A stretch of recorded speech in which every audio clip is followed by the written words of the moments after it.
പട്ടണത്തിൻ്റെ അതിരുകളിൽ ഒറ്റപ്പെടലിൻ്റെ പൊടിപടലത്തിൽ മറഞ്ഞു നിന്ന ഒരാൾ, ശരീരം കുഷ്ഠം പിടിച്ചവൻ, അതിനേക്കാൾ ഉപരി ഹൃദയം മനുഷ്യരുടെ നിരാകരണത്താൽ ചിതറിപ്പോയവൻ. അവൻ മുന്നോട്ട് വന്ന് കർത്താവിനോട് പറയുന്നു, നിനക്ക് മനസ്സുണ്ടെങ്കിൽ. അതായിരുന്നു അവൻ്റെ വിശ്വാസം, അനുമതി ചോദിക്കുന്നതായ വിനയം. ആ വിനയത്തിൻ്റെ മുമ്പിലേക്ക് കാരുണ്യവാൻ്റെ കൈകൾ നീളുകയാണ്.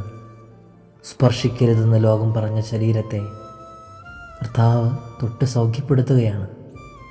ആ സ്പർശനം മാംസത്തിലെ മുറിവുകൾ മാത്രമല്ല ശുദ്ധീകരിച്ചത്, മറിച്ച് അവൻ്റെ ഒറ്റപ്പെടലിനെയും നിരാകരണത്തെയും അപമാനത്തെയും ഒറ്റ നിമിഷം കൊണ്ട് കഴുകിക്കളഞ്ഞു. ഇന്നത്തെ ചോദ്യം ഇതാണ്: നമ്മുടെ ജീവിതത്തിൽ സ്പർശനം ആവശ്യമുള്ള മുറിവുകൾ എവിടെയൊക്കെയാണ്? ഈ തപസ്സിൻ്റെ യാത്രയിൽ അവൻ്റെ കരുണയുടെ കൈ നമ്മളിലേക്കും നീളുമെന്ന വിശ്വാസത്താൽ ഈ യാത്രയെ നമുക്ക് തുടരാം. ദൈവം അനുഗ്രഹിക്കട്ടെ.